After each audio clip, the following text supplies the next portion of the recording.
వాళ్ళిద్దరూ మరింతగా క్లోజ్ అయిపోయే ఛాన్స్ ఇచ్చావు. ఏంటా చూపు? అర్థం కాలేదా? స్వప్న చేతికి తగిలిన గాయాన్ని చూసిన మీ బావ నీ కళ్ళ ముందే గిలగిల్లాడిపోయాడు, అవునా? ఇక వాళ్ళిద్దరే ఉంటే ఇంకెంత సెంటిమెంటల్ గా ఫీల్ అవుతాడు? కట్టుకట్టే నెపంతో మరింతగా క్లోజ్ అయిపోతాడు. నీ తొందరపాటుతో వాళ్ళని దూరం చేయటం కాదు, మరింతగా దగ్గర చేశావు. సారీనే, నేనంత దూరం ఆలోచించలేదు. ఆలోచించాలి. మనం ఏ పని చేసినా రిజల్ట్ ఎలా వస్తుందో 1కి 10 సార్లు ఆలోచించాకే మొదలు పెట్టాలి. సౌందర్య, అదంతా నాకు తెలీదు. నాకు నా బావ కావాలి, నాకే సొంతం కావాలి, అంతే. ఓకే, అయితే నేను చెప్పినట్టు చెయ్యి. పగతో సాధించలేని దాన్ని ప్రేమతో సాధించాలి అన్నారు. అంటే? నా మీద నీకు నమ్మకం ఉందా? ఉంది. ఉంటే జస్ట్ ఫాలో మీ. నేను ఏం చెప్తానో అదే ఫాలో చెయ్యి. చేస్తావా? చేస్తాను. అయితే ఈ క్షణం నుంచి స్వప్నతో స్నేహంగా ఉండు, నమ్మకంగా ఉండు. ఉంటే? సరే చెప్తాను విను. వాళ్ళిద్దరినీ విడదీయాలంటే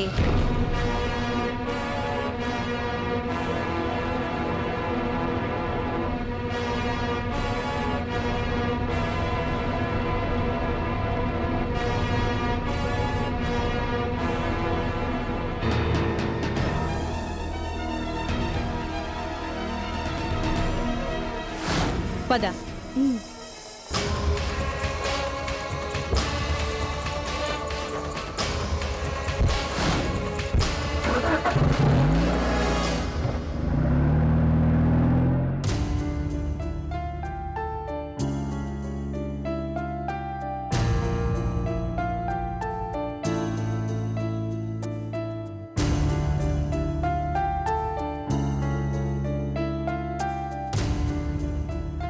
ఏవండి,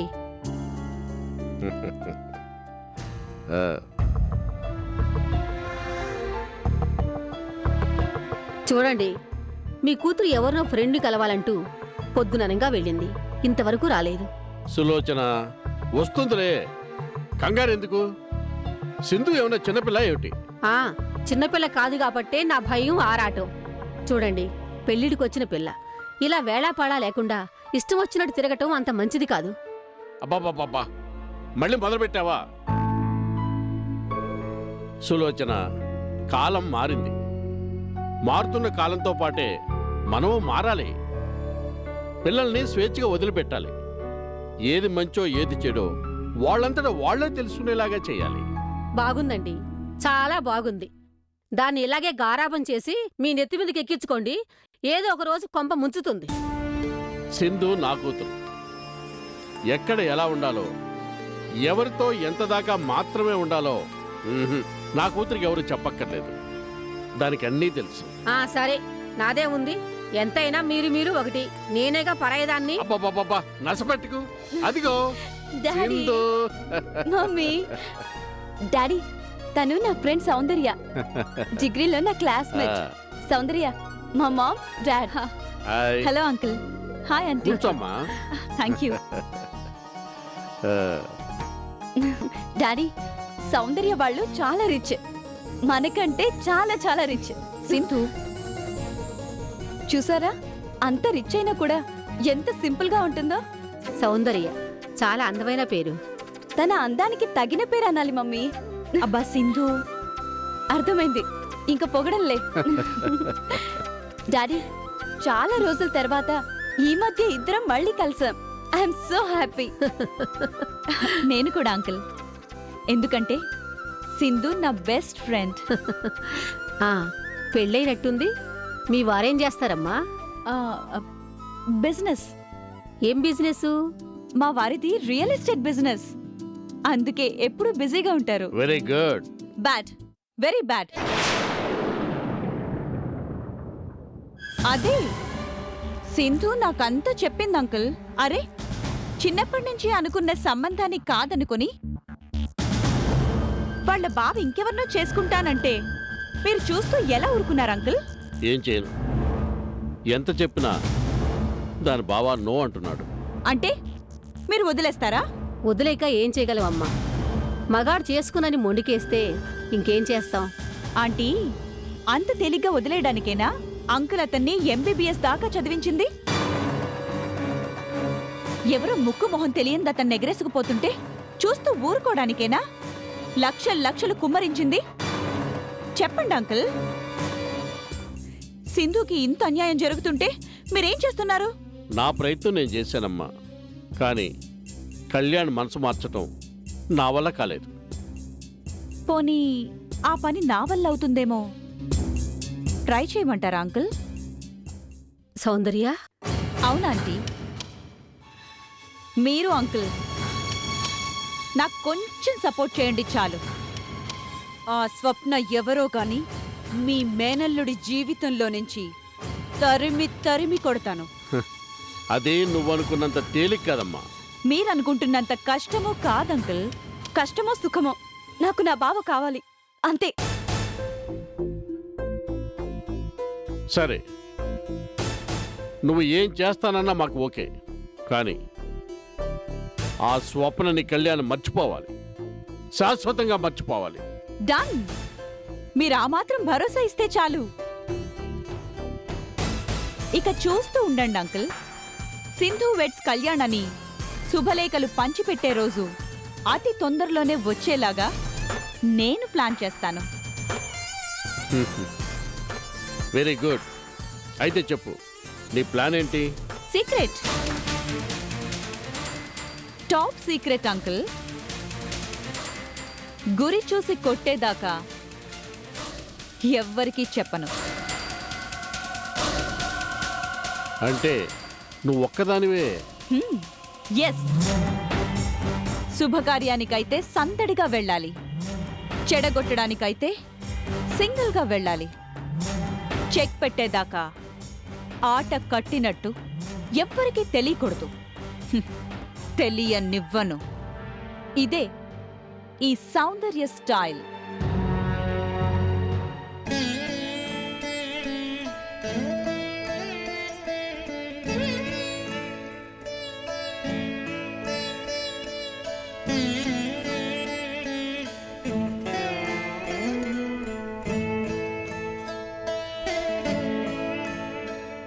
ఏమండి, ఇలా ఎన్నాళ్ళు ఎలా? గుండెను రాయి చేసుకొని మరబొమ్మల్లాగా బ్రతకడం. పెద్దవాళ్ళం అయ్యుండి కూడా జరుగుతున్న వాటిని చూస్తూ ఏమీ చేయలేకుండా నిస్సహాయంగా మిగిలిపోవడం ఇలా ఇంకెన్నాళ్ళండి? గుండె కొట్టుకున్నంత కాలం, ఊపిరి ఆగిపోయినంత కాలం. ఏమండి, అన్నపూర్ణ, నీ దిగులంతా మన పిల్లల గురించి అని నాకు తెలుసు. పెద్దాళ్ళు చెప్పకపోతే పిల్లలకి వాళ్ళ అనుభవాలే వాళ్ళకి చెప్తాయంటారు. పెద్దాడు చిన్నాడు మనం చెప్పినా వినలేదు, మనల్ని లక్ష్య పెట్టలేదు. మా అనుభవాల నుంచి మేము తెలుసుకుంటాము అన్నారు. తెలుసుకున్నారు. చేతులు కాలేక పట్టుకోవడానికి ఆకులు కూడా మిగలవు అని. కానీ ధైర్యంగా ఒప్పుకోలేకపోతున్నారు. అందుకే చిన్నాడు ఇల్లు వదిలిపెట్టి వెళ్ళిపోయాడు. పెద్దాడు మొండిగా మోడుగా మన కళ్ళ ముందే. తప్పదన్న పూర్ణ, జబ్బు చేసింది మన బిడ్డలకే అయినా వాళ్ళ బాధలు వాళ్ళే అనుభవించాలి. కన్నవాళ్లగా జాలిపడ్డం, కన్నీళ్లు పెట్టుకోవడం తప్ప మనం ఇంకేమీ చేయలేము. ఏమండి, అర్చన ఇల్లు వదిలిపెట్టిపోయి ఇన్నాళ్ళయింది. ఎలా ఉందో ఎక్కడుందో. లేచిపోయిన ఆడదానికేంటి, సుఖంగానే ఉంటుంది. ఇక్కడ మీరు దిగులు పడుతున్నారు గాని అక్కడ మీ కోడలు ఎవడి పక్కలోనో మంగా నా మీద అరుస్తున్నారేంటండి? నాకంతా చిన్నమ్మ గారు చెప్పారులేండి. ఏమని చెప్పింది మీ చిన్నమ్మగారు? ఉన్నమాటే రాత్రికి రాత్రే తమరి పెద్ద కోడలు బీర్వాలో ఉన్న డబ్బు నగలు అన్ని సర్దుకొని కుంటి కులాసం లాంటి మొగుడుతో సుఖం లేక ఉంచుకుంటానన్న ఎవరితోనో లేచిపోయింది అని. నోర్మై! నా భార్య గురించి ఇంకొక మాట మాట్లాడావంటే నరికి పోగులు పెడతాను. పోయబ్బా ఉన్నమాట అంటే ఊలికెక్కువని. ఆడదాని అయిపోయావు కాబట్టి వదిలిపెడుతున్నాను. లేకపోతే నా అర్చన గురించి నువ్వు కూసిన కారు కోతలకి నిన్ను మర్డర్ చేస్తుండేవాణ్ణి. పో, వదిలిపో.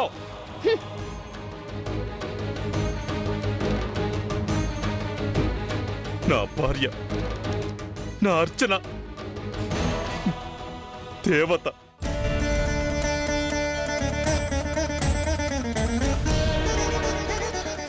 ఆ దేవత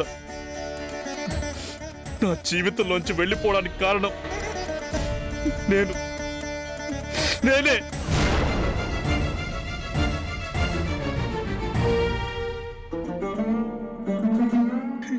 నేనే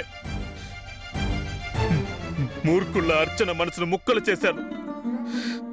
అనుమానం అనే దయ్యం నా నెత్తి మీద తాండవం చేస్తుంటే నా ఇంటి దీపాన్ని నేనే ఆర్పేసుకున్నాను. నా భార్య నిప్పు లాంటిది. ఆ నిజాన్ని గ్రహించలేక నేనే తప్పు చేశాను. నా ఇంటి మహాలక్ష్మిని నేనే గడప దాటి వెళ్ళిపోని కసిరి కొట్టాను. వెళ్ళిపోయింది. అహోరాత్రులు నేను కోలుకోవాలని పరితపించిపోయిన నా అర్ధాంగి అనుక్షణం నేను పైకి రావాలని, ఉన్నత శిఖరాలను చేరుకోవాలని ఆరాటపడిన నా అనురాగ దేవత అర్చన గడప దాటి వెళ్ళిపోయింది. డబ్బుని నగల్ని మూట కట్టుకొని కాదు,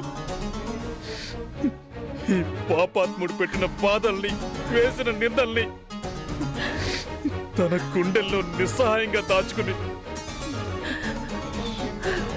రాత్రికి రాత్రి వెళ్ళిపోయింది.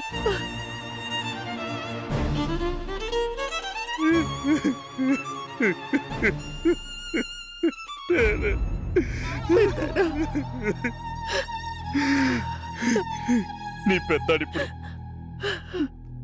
బతుకున్న శవం లాంటి వాడమ్మా, జీవశవం లాంటి వాడు. ఊరుకోరా, ఇప్పటికైనా నీ తప్పు నువ్వు తెలుసుకున్నావు, అంతే చాలు.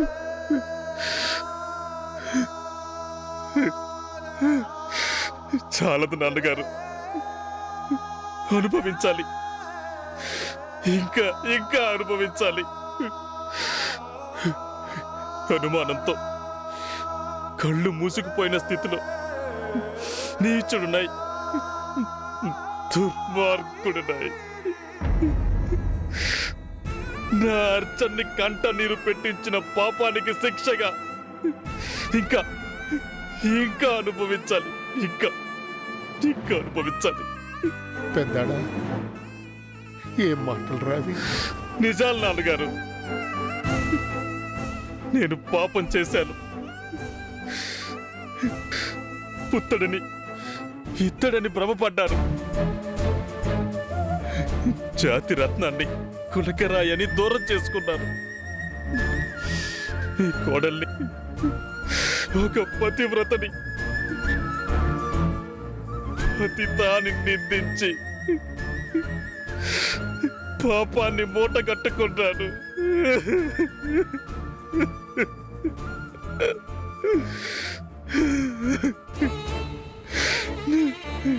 నా కన్నీళ్లతో అర్చన కాళ్ళు కడిగినా నేను చేసిన పాపం పోదు. నేను చేసిన పాపానికి నిష్కృత లేదు, లేదు, లేదు, నిష్కృత లేదు, లేదు, లేదు.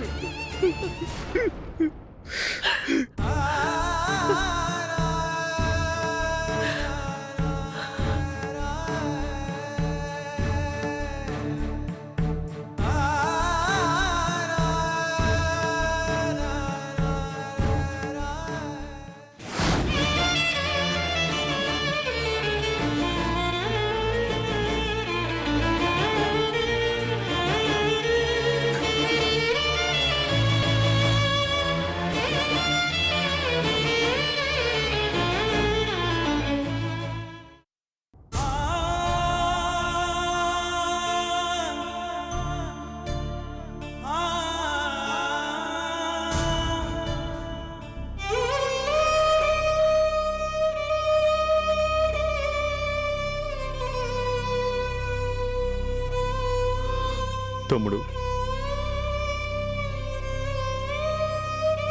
నన్ను క్షమించరా. నన్ను క్షమించు.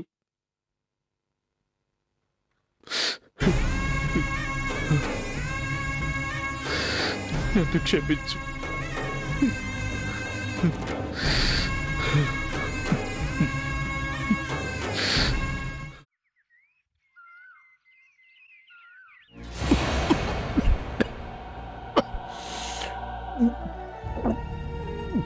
ఆ, ఆ, ఆ.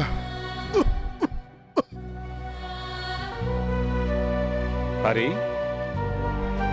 ఒరే హరి, ఆ.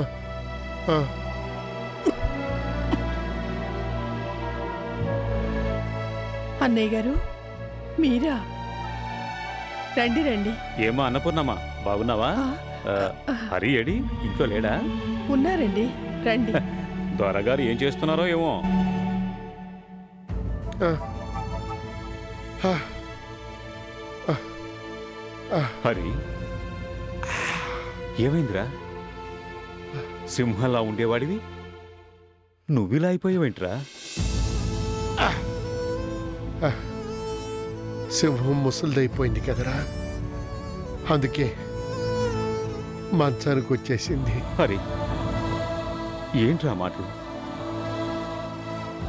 చెల్లెమ్మా, వీడిలా అయిపోవటానికి కారణం ఏంటి? అసలు జబ్బేంటి? బాధ, మనిషిని కృంగతీసే మనోవ్యధ. మీకంత బాధేం వచ్చిందమ్మా? బంగారం లాంటి ఇద్దరు కొడుకులు, రత్నాల్లాంటి కోడళ్ళు. కోడళ్ళంటే గుర్తుకొచ్చింది. మీ పెద్ద కోడలు అర్చనేది? కనిపించదే? ఇంట్లో లేదా? లేదు, ఇంట్లోంచి వెళ్ళిపోయింది. వెళ్ళిపోయిందా? ఎక్కడికి? అది తెలియకనే మా బాధంతా. అసలేం జరిగింది? నా కొడుకు పెళ్లికి పిలవటానికి వచ్చినప్పుడు అందరూ బాగానే ఉన్నారు కదా? అప్పుడు బాగానే ఉన్నాం, కానీ ఇప్పుడే బతకలేకపోతున్నాం. హరి, నీ కొడుకు పెళ్లికి ఢిల్లీ వచ్చినప్పుడు ఎంతో గర్వంగా చెప్పాను, గుర్తుందా? ఇలా మీసం మెలేసి నాకేమిట్రా తక్కువ, నాకన్నీ ఉన్నాయి, అందరూ ఉన్నారు అని గర్వంగా చెప్పాను, గుర్తుందా? గుర్తుందిరా. అప్పుడు నేను నిజంగా నువ్వు అదృష్టవంతుడిరా అన్నాను. ఆ అదృష్టమే తిరగబడింది. నీకింత గర్వం ఎందుకురా అని వాడు, ఆ పైవాడు పెడీమని ఒకడిచ్చాడు. దాంతో చావు తప్పి కన్ను లొట్టవైనట్టు సిరి సంపదలు పోయాయి, సుఖ సంతోషాలు పోయినాయి,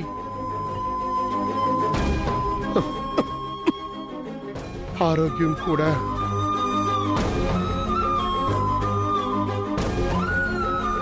హరి, నిజంగా నీకిలా జరుగుతుందని నా కల్లో కూడా అనుకోలేదురా.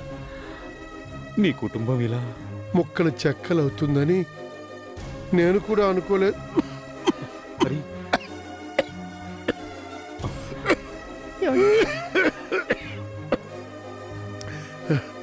ఏ జన్మలో ఏం పాపం చేశానో గాని ఏమండి, ఏమిటండి ఆ మాటలు? చెప్పని అన్నపూర్ణ, వీడు వెళ్ళిపోతే మన గుండెల్లో బాధని చెప్పుకోవటానికి ఎవ్వరూ ఉండరు కదా. చాలురా, చాలు హరి, ఇంకేం చెప్పద్దు. నాకంతా అర్థమైంది. ఆ దేవుడి దయ వల్ల ఇప్పుడు నాకు ఏ లోటు లేదు. అందుకే మీరు ఈ కష్టాల్లోంచి బయటపడటానికి కావలసినంత సహాయం నేను చేస్తానురా. వద్దు, వద్దు, ఆ మాట అన్నావు చాలు. హరి, ప్లీజ్ నా గుండెల్లోని బాధ చెప్పుకున్నది నీ సహాయాన్ని కోరి కాదురా. నువ్వు కష్టాల్లో ఉంటే నీ స్నేహితుడిగా ఈ మాత్రం సహాయం చేయకూడదా? ప్లీజ్ నన్ను ఇబ్బంది పెట్టకురా. సరే, నీ ఇష్టం. కానీ అవసరం అనుకున్నప్పుడు మాత్రం నేనొకని ఉన్నానని మాత్రం మర్చిపోకు. అలాగే, తప్పకుండా. అయితే నీకు బయలుదేరతాను. ఆ. నీ ఆరోగ్యం జాగ్రత్త. ఆ. చెల్లెమ్మ, నీ వెళ్ళొస్తాను. మంచిదండి. వస్తాను రా. ఆరోగ్యం జాగ్రత్త. అలాగే.